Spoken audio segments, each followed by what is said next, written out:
Hey everyone, David here, and I've got some exciting news to share. I've decided to write a book, and I've entitled it Psychosocial Hazards Are Real. The book is intended to help clarify the fact that psychological safety cannot be achieved without paying attention to the psychosocial hazards people are being exposed to. Despite how much individuals might be interested in treating others with kindness, dignity, and respect, many cultures are so full of psychosocial traps that no psychological health and safety effort can ultimately succeed. But to address psychosocial hazards, you first have to know what they are, and you have to have some idea what to do to address them. Though the book won't be 100% complete until the spring of 2025, I'd like to share a unique opportunity to reserve a copy during the book presale campaign. The campaign will run from September 16th to October 18th, 2024. This will be an opportunity to get one of the first copies of the book, tickets to the book launch event, and other opportunities to learn more about psychosocial hazards. For more information, you can go to my personal LinkedIn or Facebook page, or the LinkedIn, Facebook, or webpage for ID2 Solutions. Don't miss out on this unique opportunity. Now, back to this episode of the podcast. Though the concept of health and safety is a time-honored tradition that's existed for centuries, like every other industry, safety is always looking for new approaches in pursuit of success. We'll talk with the CEO of a safety organization that asks the question, what works? Up next on this episode of the Psych, Health, and Safety USA podcast. From Flourish DX, this is the Psych, Health, and Safety USA podcast. As workplace mental health has become a global priority, there's a greater focus on addressing psychosocial hazards. Each week, we look at psychological safety from an occupational health and safety perspective. Let's talk psychological health and safety. Welcome to this week's Psych, Health, and Safety USA podcast. I'm your host, Dr. I. David Daniels, and I want to thank you for tuning in.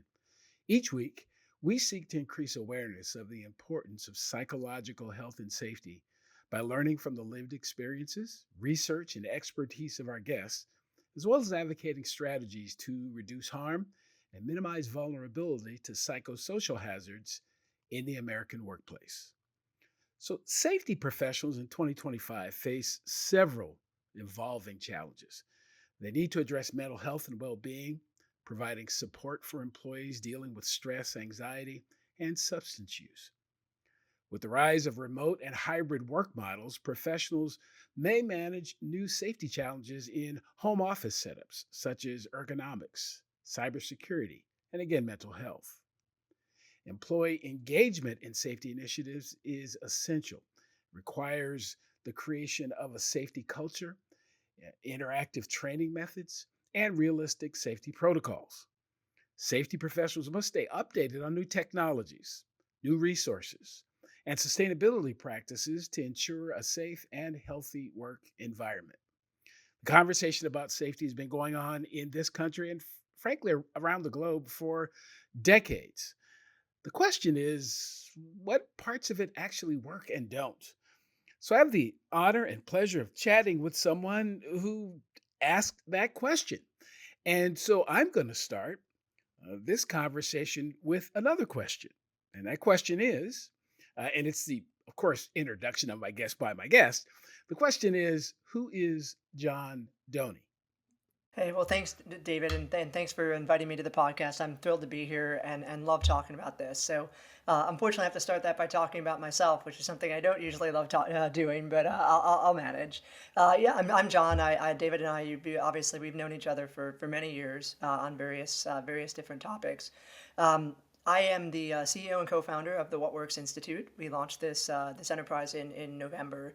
But I think more to the conversation here today, I have about 20 years prior to that in safety and health in one form or fashion. Most of that is a 15, 16-year history with the National Safety Council, one of America's largest, oldest, most impactful nonprofits and non-governmental organizations in the safety and health space. Loved every minute of every year that I spent at NSC. Did many, many things to sort of move the needle on this topic and others across that time, starting all the way from just helping support, basic programming and things that will help safety professionals in the field make their lives easier, make more impact, keep people safer, healthier, happier, save lives. All the way to getting the chance to do some really great, really wonderful research on topics as direct as psychosocial risk and psychological safety and mental health and well-being. So had the really great fortune to be able to touch a lot of these topics, maybe move them a little bit and nudge them along in a direction that I think is important. Prior to that, spent about 3, 4 years as a safety and quality professional in the field.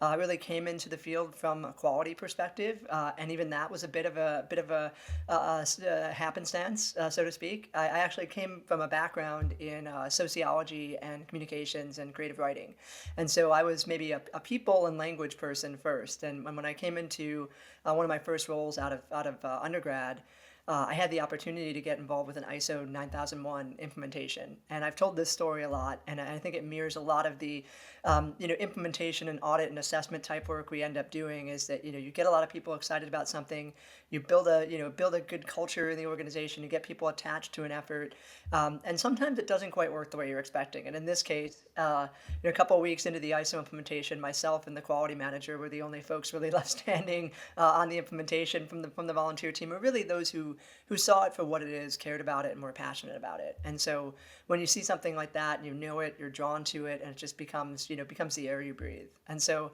my job, which was theoretically doing back office, copy editing, writing, things of that nature, very quickly became a job where I was at the work face every day. I was talking to folks about what was going wrong, what they were seeing, how we could make things better. And I learned really quickly that, almost everywhere you see a quality issue, you see a safety issue right behind it. And sometimes it's hard to tell which one came first and which one came second.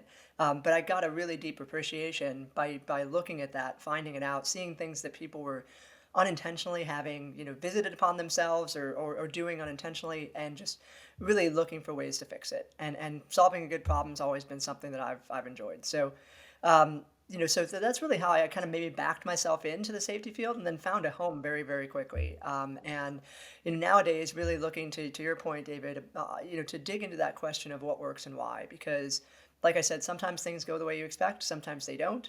And I think there's a little bit of that might be luck and happenstance and chance, but there's a lot of it that's design and intention and context, right? And I think one of the big questions that we haven't yet really done enough with in safety and health is why here and not there. Why did an intervention, why was it successful here? We thought we could expand it out, we could do more with it, and then it never goes the way we want it to. So I think there's lots of good ways to study that question and good things we can generate by answering it in context small and large. And so that's certainly inclusive of how we can be better at the psychosocial risk side of things, the mental health side of things, massively underexplored and understudied in the context of safety and health. So that's a little bit about me and a little bit about where I am now, and looking to really continue to help organizations on that leading edge of where we need to go next. I think there's lots of folks out there who are asking, how do we do the best that we can do at the things we're doing right now?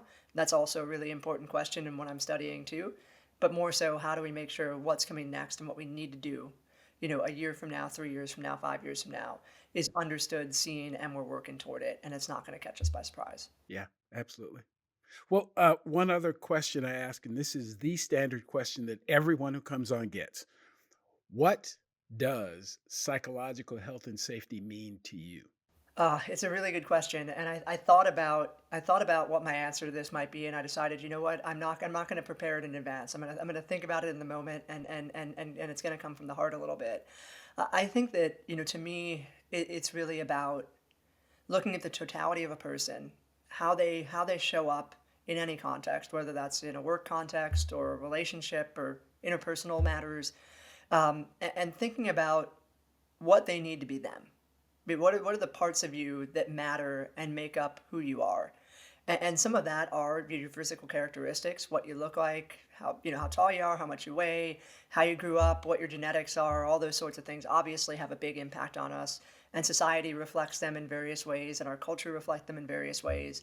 And they become a part of us. And so when we think about going to work or being in a relationship, our physical safety and our physical, way we present is never too far from mind. Um, but I think we all appreciate the fact that we have interior lives as well as exterior lives, and everyone sometimes forgets that about everyone who's walking around them and what they're doing and thinking and feeling.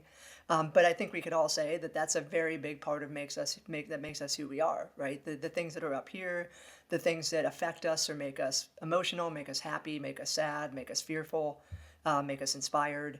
Those are all unique to a degree, and they're all part of who we are. And so when I think about health and safety, that's about maintaining and protecting all of those things, right? It's not just about our arms and legs. It's not just about who we are. It's about the things that can't be seen readily, but we know are intrinsic to who we are, how we show up, and how we be our best selves, right? So from a work perspective, I think that it's about looking beyond the things we can immediately see. It's about trusting that someone has other things that are happening that are not on display, and that they can be good, bad, or indifferent, and we can influence those things both as individuals and as organizations, as systems, as collectives of people, as initiatives and programs. All of those things impact not just the physical but the internal too. And so to really truly think about psychological health and safety, we need to acknowledge that all of that is true. We need to understand our impact on those things, both individually and collectively, and we need to do something about it. That's health and safety don't come just from sitting there and acknowledging that something is occurring. It takes action to actually make a change. And so that's kind of how I would encapsulate it is, I think it builds from the physical because we can all readily see and touch and feel that and make it easy to understand. And then it just takes one little ring of trust beyond that to say, if it's true for you and you think this way too, then everyone thinks this way. This is all of our collective experience. Why would we leave that out when we talk about keeping someone safe? Right, So, yeah. right, right. Well, yeah. So a couple of things that you've said I want to dig into. One is uh, the acknowledgement piece, because I really see that as being the difference between conversations about physical safety and psychological health and safety. Is that the physical safety stuff is easier to pick out. It's easy to pick out someone who's bleeding, someone who's not breathing, something that's on fire, chemical. It comes to us a lot quicker. And it actually means more to me because the five senses are engaged, where the psychological health and safety, or specifically the existence of a psychosocial hazard, is so individual. It is all of those items that you talked about that make us who we are. All of those also influence whether or not that thing, that environment, that word, that phrase, that environment, whether or not it's a psychosocial hazard to me, because it could be totally different. And it is often very, very different. And I think that's a lot of the challenge that folks have is that, well, it seems okay to me. So what's wrong with them? Right, right, absolutely. And I think, everyone has their individual level that they're set on for that based on their life experience and their learning, right? And some people, um, you know, go through life without having had the experience of trauma or of, some other thing that may come along, and, therefore don't have the direct experience of understanding it, but they're curious about it, they understand, they see it in others, and they study it and come to understand it through a textbook or through a conversation or through an experience, and by that can then project, and project that empathy and that trust to others and say, it may not be for me, but it is for you, and I understand that. I think another complication with it is that, physical injury, physical safety is often pretty difficult to hide, right? It's pretty difficult to hide, particularly when you're in a work environment where others can see you all the time, or you may be on camera, or whatever else may happens, right? And certainly we know and have seen stories where someone has something happen, they're maybe ashamed of it, or they're concerned about the reaction, and as long as no one saw me, stumble off that ladder, I'm not going to say anything, right? With psychosocial hazards, you know, we can choose to hide those at any moment at any time. right? If you say something to me that triggers me based on a past experience I had, you may have no idea that it happened, and I may not want you to know that it happened for various reasons, particularly in a work context where we haven't really gotten to a point where these conversations can be out in the open all the time, or maybe they shouldn't be out in the open all the time, depending on a person's point of view. So, I think we have that double challenge of, we can't see and feel it, and we have to maybe make an effort to go after understanding it if we haven't seen it ourselves. And then we're dealing with the complication that it can be hidden by the person experiencing it to a much easier degree than a physical injury. So, I think that's part of why we haven't gotten there quite yet, and part of why, the individual aspect of this it presents such a big challenge. But I also think that the more you look at it, the more you think about it, the more you can see the commonalities in, not the specific things that happen to someone that put them in a place where that's how they're going to react to something. But, you start to look at the commonalities that connect everyone and say, those can be uncomfortable situations for people. Those can be things that, that make them materially less safe because we've now created a concern about how they're presenting to you or how they're acting or what they're doing. And we can, although we can't touch it directly, we're never going to be able to hold it in our hand. We can get a pretty good sense of how it works. And so I think, building the interventions and the understanding at that level, looking at cohort level interventions is a really powerful and important way to do it, because the other thing it does is it removes the stigma and barriers of treating this person and that person and that person and the other person, and making it feel as though it's this massive collective effort pushed down to one individual. And sometimes that's great, but sometimes it creates just as big of a resisting force up, because you don't want to feel like the only one who has to be treated differently in order to be safe or healthy or meet expectations. So I think that the more we can get to that group understanding or that collective understanding of these issues, the better off we're going to be, and the more we can actually act on it and do something. Yeah, I find there's a lot of value in, and I'm starting to repeat this more often as I have more birthdays. I'm less interested in binary choices about anything because life isn't that simple. Nothing's that simple. It isn't generally this or that. It's probably a little of this and a little bit of that. And again, it has to be both individual and collective. There's a little bit of both, and the challenge for those of us in the profession is to operate in that gray area, find the nuance. As you said, and as is so obvious to most of us, physical injuries are a little bit more objective because a chemical on biological material is going to have the same effect on virtually everybody. It's going to do what it'll do. But these things that aren't as objective, they are much more subjective. They are much more perception based. They're based and once I perceive them, so once the data gets into my brain is going to process it just totally different than yours will, and it doesn't make my perception right or wrong, good or bad. That's not the point. It's the reaction that it has. And if the reaction that it has in me causes me to feel threatened or feel potentially harmed, that's when the collective, do we want people to be harmed? So if the, I talk about this often. If I'm going into a ring to do MMA, I know the person's coming to punch me in the face. But I signed up for that. I knew they were going to beat me up. I wrestled in high school. I didn't box, but there are some things about getting into a wrestling ring or MMA or boxing. That the martial arts. When I go to work, though, to sit in an office kind of setting, I'm not really expecting somebody to walk up and slap me in the face. It's just not. It doesn't fit. Yeah. No, I mean, yeah. I mean, I agree. I mean, I think your risk appetite and your risk tolerance for something you're choosing to accept is different than the things you choose not to accept. And we all do that every day with the things that we've grown comfortable with.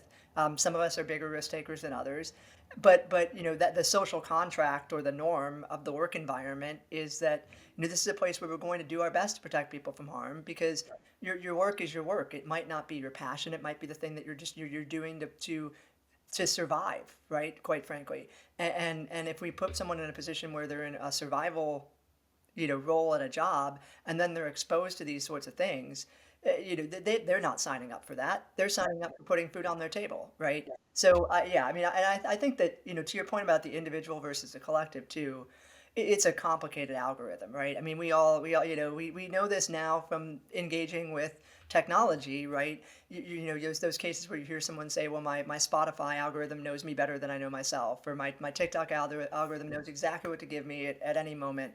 And, it's learning from you. It's learning from your complexity.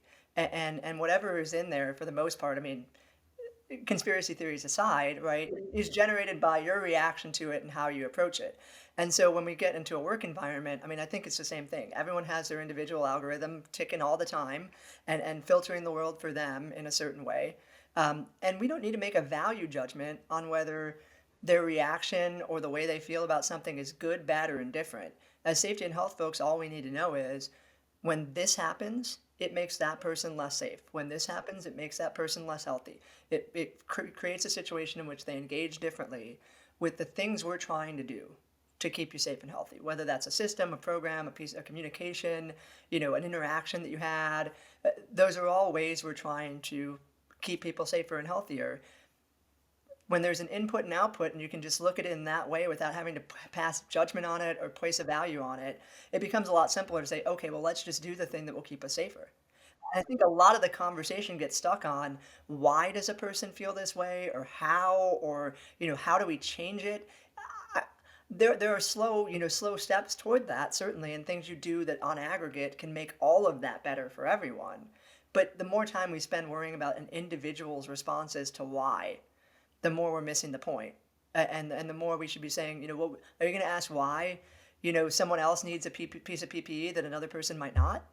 Who cares? You just know they need the PPE and they need it to do the job safely. So just give it to them and move on.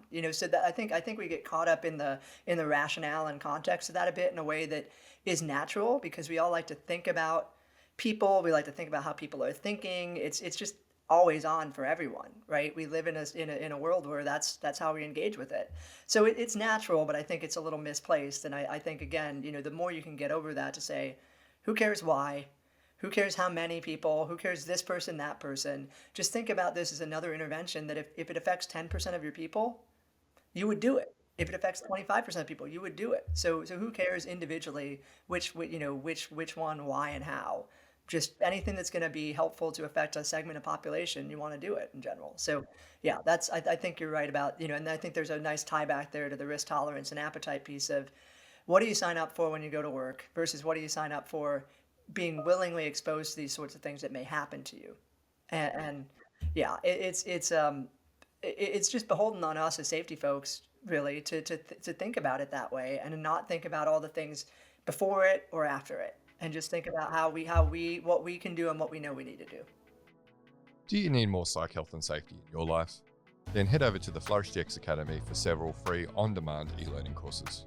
If you're an internal professional, follow Flourish DX on Eventbrite to register for any of our free fortnightly interactive webinars.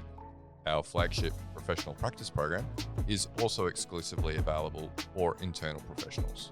The 12-week course blends theory, applied practice, and interaction with other professionals through live lectures and a monthly community of practice session. Find out more about all these learning opportunities or inquire about a bespoke in-house training at the Flourish DX Academy. www.45003.org. Now back to this episode.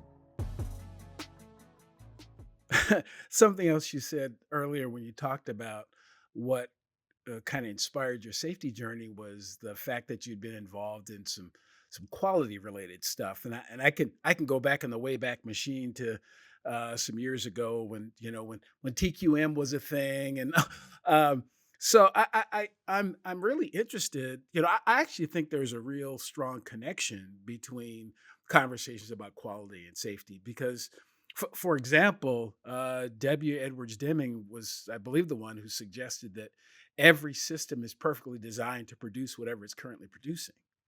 So if the system is producing higher than expected injury rates or fatalities, or it is not about the individual, it is about the system that is producing that outcome. And the question is that outcome something that we're good with? Because if we're not, I in my background in the fire rescue service, I became really concerned when I was on the job for a year and a half and one of my colleagues got killed. And then it happened again and a year later, and it happened again. And that outcome didn't seem it was really unsettling to me personally. But the organization at the time, we had well, there are lots of conversations about, oh, it's the individual's fault and they could have done this. Nothing that that individual would have done would have changed that because that was the system. We all kind of went along with it, and some of us got lucky enough not to get exposed too often to the thing. But so it wasn't a systemic approach. So how do you how do you take that kind of quality mindset and apply it to a conversation about safety for those who haven't done the quality stuff? Yeah, no, I mean, I think you're spot on, and you're talking to someone who spent a lot of their foundational years studying sociology and the interactions of systems and people, and I think the way I think about it, whether it's quality or whether it's something even more granular or artificial, if it's a board game, right? We all sit down before we start something and we look at the rules of the game, and the rules are explained to us, and those rules are the system. Those rules are whether it's a game system or a work system or a political system or any other type of system. We all maybe get the chance to go into it with a briefing on what the system is and what it's intended to do, right? You go back to your first grade, civics class or whatever, and basically what you're hearing is here's the system, here's the output that's intended from the system, here's our part in the system, and here's how it works, right? So, when you think about a safety system, we know what the outputs we want to see there are. We know that we want to see, people not get hurt. We want to see people thriving. We want to see people healthier or as healthy as when they went to work. We want to enrich their lives, all these things that we want to do. That's the output we're trying to get to. That's the goal of the game. We then build the system to get there. And that system is complicated. That system's influenced by lots of other things. It's influenced by external things and internal things in your organization. It's influenced by our human bias. It's influenced by our best ideas and our worst ideas. And we build it as best we can, and then we set it off into motion. And I think that sometimes we sit there and say, well, that can't change. We can tinker with the little bits of it. We can take, maybe we change A to B or we change 1 to 2 or whatever else it is. But we as soon as we put something that big into place, it feels immovable. It feels impossible to completely take out of existence and replace with something else. And history certainly tells us that isn't the case, both on a small level and a large level. And I think, when you think about quality, it's easier because usually it's maybe not easier, but it's simpler for people to grasp in a work context because your input is all the stuff you're trying to do, and all the output is all the stuff you said you would do to get to other people, be accountable for, and make sure there's no defects. You don't do this, you don't do that. If you don't do any of that stuff, you literally don't have a business, right? You're not getting whatever the product is, whether it's real or imagined, you're not getting it out the door. So, or you're getting out the door to a level that no one wants or buys or creates an issue. So it's easy to say, okay, that's existential. If we don't do this, so we have to change the system. I mean, if the system's not working for you, you can't, you usually bash against it enough that you finally realize, okay, it's something needs to change here, and what looked like a load-bearing pillar on it maybe isn't, and we can do something with that. With safety, I think it's, sometimes the output differential between what we're hoping to get and what we get feels smaller than it is, right? When you set a recordable target, for instance, right? Or even you set a target of 0, do you get that result or do you not? And how much do you differ in that result? Do you get a 0.12 instead of a 0, or do you get a 1.2 instead of a 0? And by looking at it in the context of inputs and outputs, we then scrub away the human cost. We scrub away, what actually happened to get to that differential. And the numbers might be small enough that they don't look like a big deal. They look like someone has a sore shoulder. Someone's going to have to do their job slightly differently for the next 5 years. These seem small things. They seem like recoverable things. And it's acceptable to let the system keep producing that output as long as it's close enough to what you want to see. And I think what we need, I think what we need more of is to accept less variance in our systems, to accept less of that, giving our own, less of that giving our own autonomy to make change to the system, because it's very easy. It's almost intoxicating to say, "Hey, I can't change that. Now I'm absolved of the need and the effort and the guilt that I might experience by virtue of not taking an action." So I think that's that's where I would come in it from a quality versus safety perspective, is just to say, in quality, it feels like the systems are more of a direct part of the output and input. It feels easier to change them and manipulate them, because usually you do that and there's a very direct A to B thing that you can experience the change in. With safety, it feels more complicated. The lag time feels longer. The window of tolerance for the results being different, better, worse, is different than it is in an existential business sense, in a work context, for a lot of people. It shouldn't be, but it is. And so I think that's where the nature of the conversation comes in, is the system's just as flexible and changeable everywhere. It's all about the level of effort you apply to it. It's all about how much time it might take to do it, but that doesn't mean you shouldn't. And it's the same conversation that happens in the context of a revolution, right? It's just the conversation that we have to have with ourselves every day from a safety context, right? Every day has to be that small revolution to get us to that bigger change. Right, right. You used a word a number of times in that description that uh, I've become kind of attached to, particularly as I've been, working on this book project for over a year. It's the difference between doing safety things and feeling safe. I just don't. They're related, but they're different. I think they're. A matter of fact, I'm convinced that there are a lot of processes and activities and programs and trainings and presentations and that are safety intended, that don't cause people to feel safe, or they don't cause everyone to feel safe.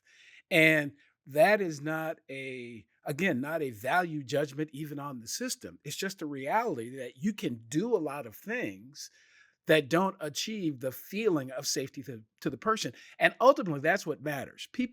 There are people right now that we all do it. We live in certain communities. We go certain places. We buy certain things. We don't do other things. We say certain words. Because of how it feels to us. And there may be, there's a lot of conversation about, crime and, how it's higher or lower or whatever. And virtually all of the objective data suggests that crime has been declining forever. We're certainly a lot less violent than we used to be back in the 1800s, when people would walk outside the bar and shoot each other. So we've gotten a little better. We even have more guns, and that isn't happening. But it doesn't feel safe to us. I mean, right. Well, and I think, in part, the challenge there too is that when we hear that, we're in an organization or in a position where we hear from people that they don't feel safe, or they feel less safe than they want to, our motivation seems to usually be to put something else on top of that, to add another band-aid, to add another intervention, to do something more.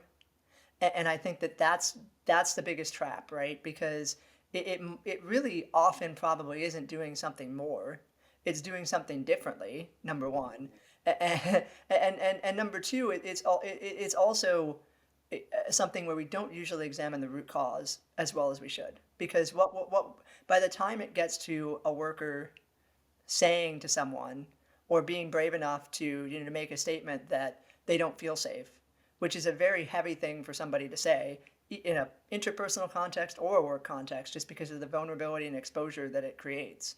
By that point, there had probably been who knows how many dozen instances, events, environmental factors, whatever else that leads you to that point. And the way you end up expressing why or how or when you don't feel safe often gets narrowed to that moment, right? If someone's about to go perform a task in the field, and there's 100 reasons why they don't feel safe right now. Some of those are psychosocial, some of those are physical, some of those are environmental, some of those are just not understanding the task as well as they should, or whatever else it might be.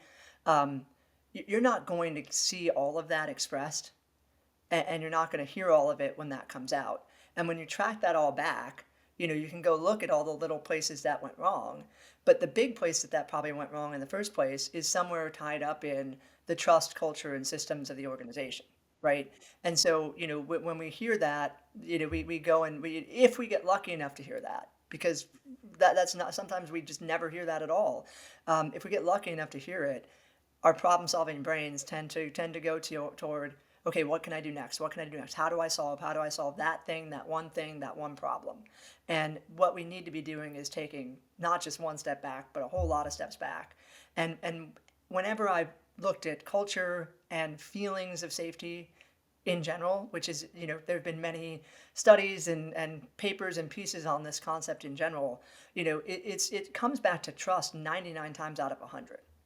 And trust is, it feels fluffy, but it's not, and it comes from intent between the worker and the employer and the people and the environment, and it's definable, and it's a very real thing that we can hold on to. And a lot of the times when we create situations where people don't feel safe, it's because we've told them in as many ways that we don't trust them and that they shouldn't trust us.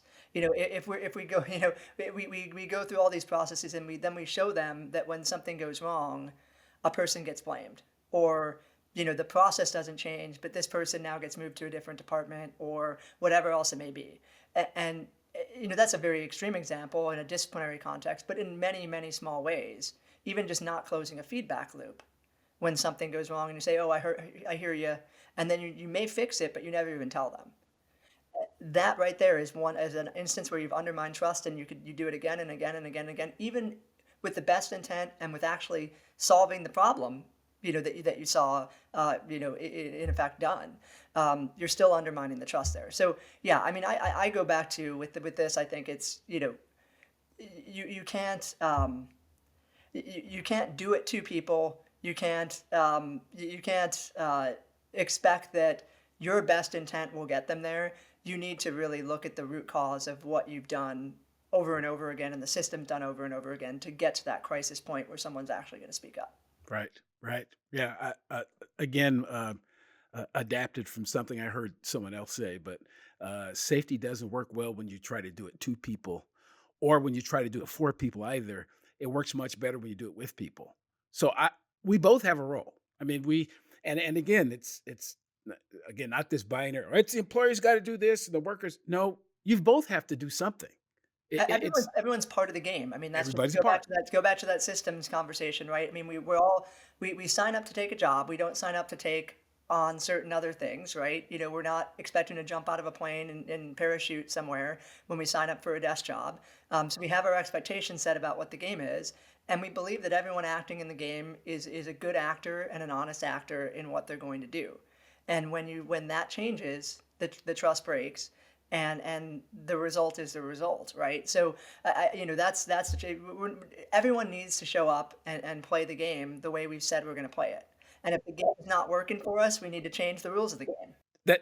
That's right. That's right. That's right. And this, when we talk about psychosocial hazards in general, I believe that one of the big issues is that organizations and systems are not clear about the hazards that exist in that environment. And again, I use the fire rescue example. They taught me really well how to go into buildings on fire. I had little fear associated with it. I knew what to do. I had all this gear, had all these people with me. But what they didn't talk about is the emotional impact of seeing something. It just wasn't a conversation. So when that hit me, and that hit a lot earlier, I went to my first fire. I think I'd been on a job for like 3 weeks. I saw a person die on the third day, but they didn't tell me about that part. So I had to process that as a kid, almost fresh out of high school. I'd never seen anybody die before. So I got to process that. And the folks from the generation ahead of me, they just never talked about it. Now, most of them were alcoholics and had all kinds of other issues that they were self-medicating and processing this other ways. But I just kind of had to deal with it. And years later, some of that started to manifest. They go like, "Oh, we probably should have talked about that." And so just like an employer has a responsibility to protect you from physical hazards, you're going to be exposed to psychosocial hazards, and some of them are pretty known. I mean, you're going to get that customer who's not happy. You're going to get, if you're in healthcare, you're probably going to get somebody take a swing at you. If you but that doesn't get talked about. We talk about the nicey cutesy parts, you know. Absolutely. And we talk about the good things that we do to try to address it, the things that make us feel good and feel like we're making a difference on it. I think it comes down to, and we've talked about this before in the past, I know, the way we measure and interpret it, right? And it's one of the toughest things to wrestle with because we just talked a lot about how it's very hard to see, very hard to put your hands around. It's easy for someone to tell you what they're experiencing potentially, but it's harder to turn that into, well, how do I understand, to what level, to what degree, where is that happening, where is it not happening? And actually, one of the projects I'm pursuing right now through a grant, I'm not sure if we'll end up getting the grant or not, but it's a really interesting project and concept that someone will do, I have no doubt, which is kind of looking at how we define the concept of harm for the present day, right? And I think that so Lloyd's Register Foundation, really great organization, had they do a world risk poll every few years.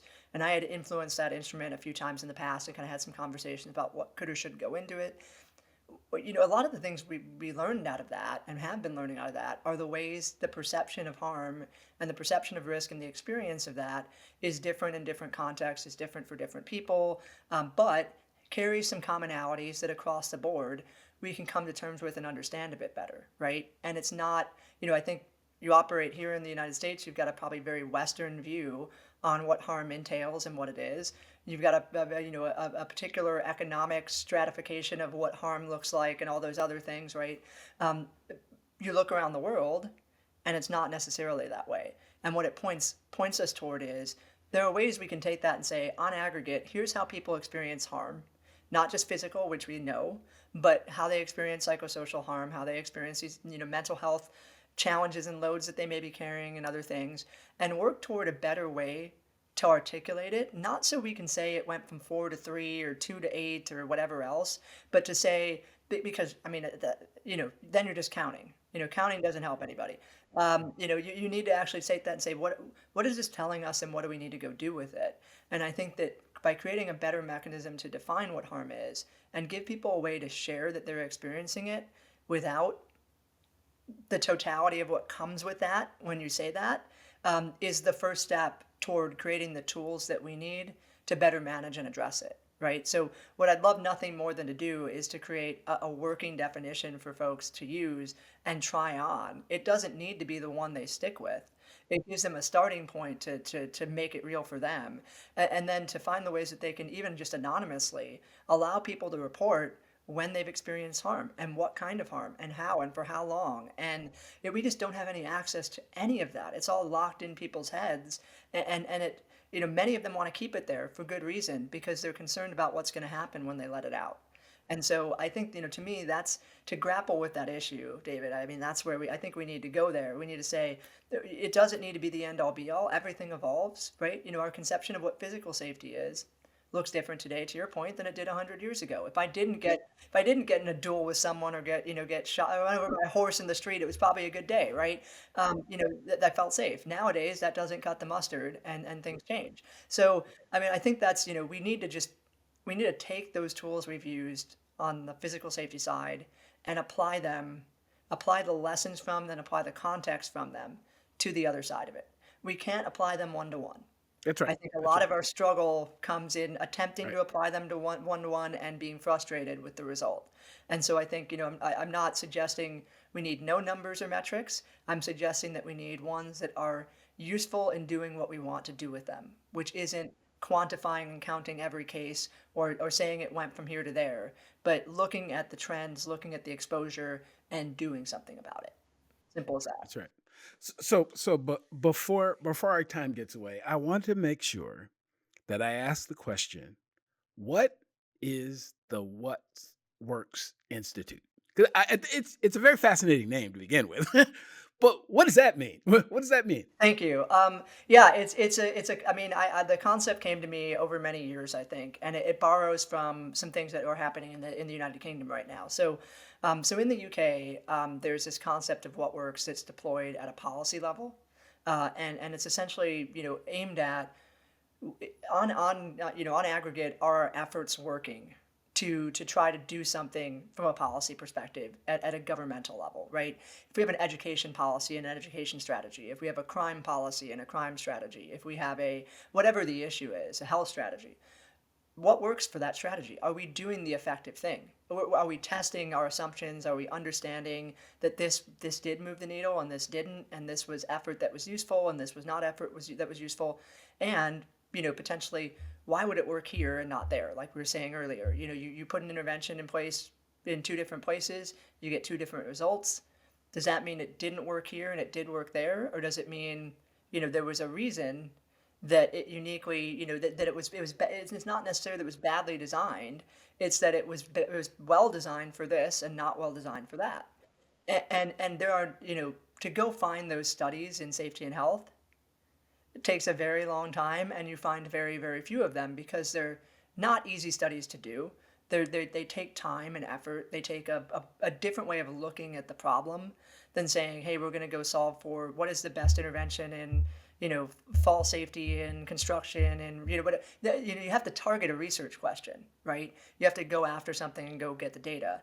So what works is a platform really to get at that question in a bunch of different ways. In one way, it's to get at it through bringing people together around a table and saying, what are we all doing on this? Let's compare notes. Let's compare practices. Let's compare what we're seeing work here, there, and elsewhere, and what we're seeing not, and getting some intelligence individually on that, as well as then taking it up a level and saying, can we as a team here at the What Works group say, we're looking across this. You're not seeing any of this individually, but we're studying, in these contexts, this is successful, in these contexts, it's not.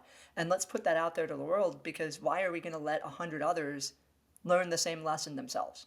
Why wouldn't we why would you not get it out there and get it out there faster? Another way to do that is obviously through more traditional research, but to me, it's research that needs to be aimed at practicality and what's actually happening. I've long been one for conceptual frameworks and the things that push people in a bigger way. You put a new idea out there, you try to create a magnet around it, and you get people talking about it. That's important, but it's equally, maybe more important, definitely more important, to take that and say, well, what do I do with that on Monday? If I believe that's true, and I'm inspired by it and I think it's right, how can I get from point A, where I am now, to point B? And so that's really the other big, effort that we're putting our shoulder behind, is to put those things out there for everybody as best we can in a measured way that says, wherever you are, come use this tool to understand where you are. This guide is going to give you an off-ramp. That off-ramp may be a point of relatively low maturity. It may be a point of, we're doing 90% of what we should be, and now we need to look for the improvement opportunity. No matter where you are, there's something left to do. And so so the goal is to get those in people's hands, get them using them consistently, get them using in a way where we can study and understand, are those right? You need to do that process over and over and over and over. At the end of the day, my goal with all this, and I think our collective goal as a team and as an effort, we've said these words before, is to distribute the future faster. If someone's doing it out there in a way that's effective and right, that shouldn't sit around. That shouldn't sit around just uniquely for that person, that organization. And I think we all in the safety and health field, we say this all the time, safety's not proprietary. It shouldn't be. These aren't things that we're holding for competitive advantage. And our mission is to create the ways for that to get into everyone's hands faster, so we're not waiting. You're not, the early adopters don't get the opportunity to save more lives than the rest of us, because that's just a statement that no one would ever say they believe that. The people who happen to be resource rich, they get to save people. They get to do that. We don't. Down here, we have to just let people get hurt and die. It's just not a statement anyone can or should make, and I've yet to find anyone who would say it. And so if that's all true, let's use what we know to accelerate that and make it a lot faster, and not keep it behind a paywall, not keep it behind a black box or a complicated concept that I need to come explain to you.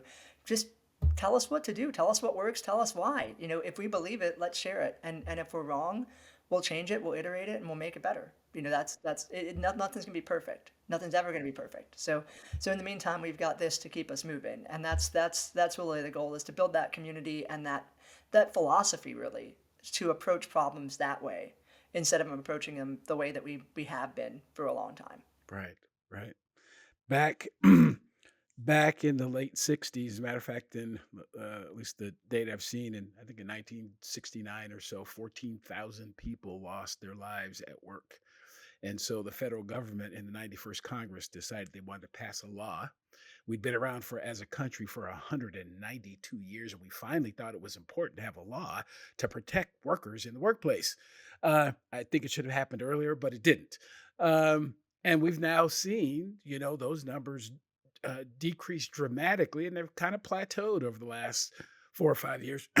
Excuse me. But most of that effort has been about reducing, minimizing, or eliminating physical injuries and deaths.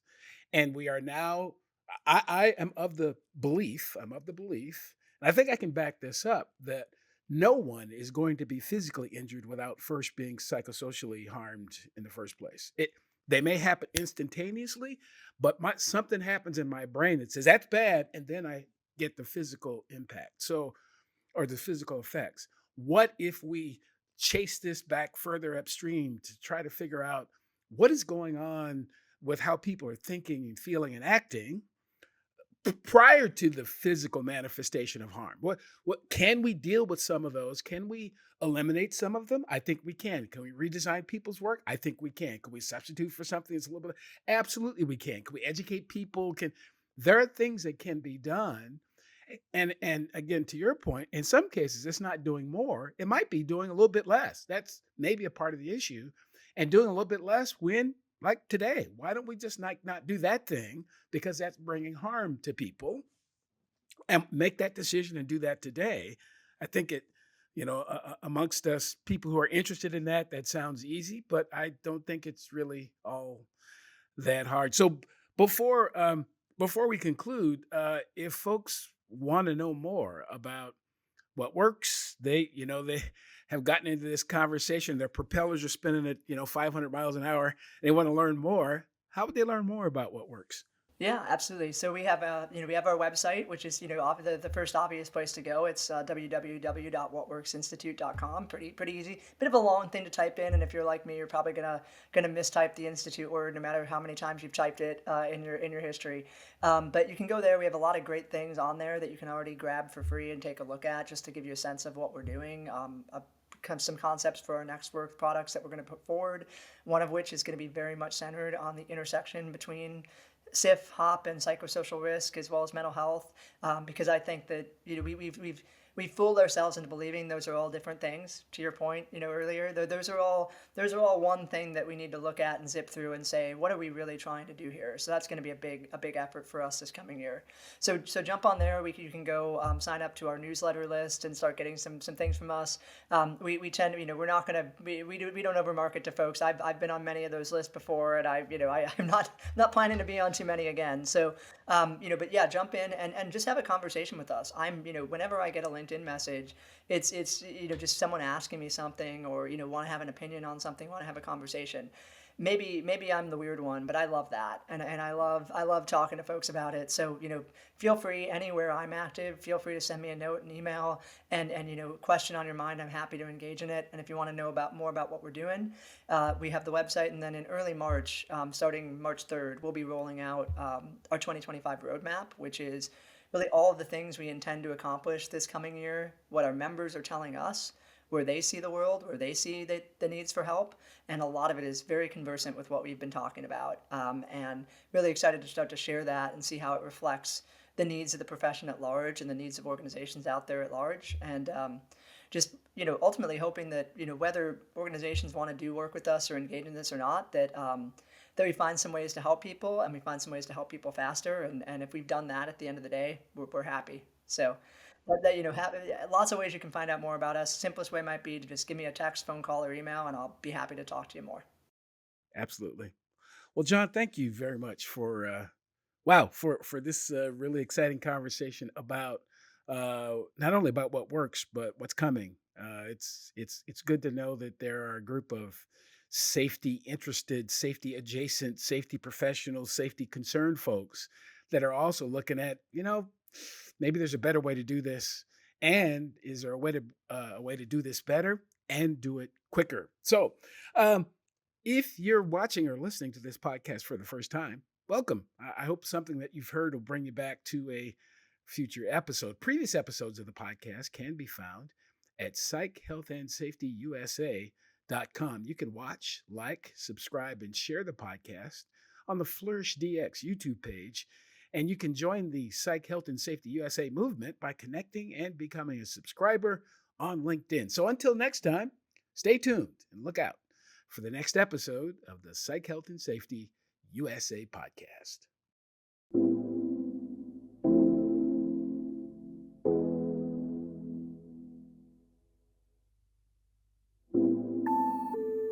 Tune in each week for new episodes of the Psych Health and Safety USA podcast.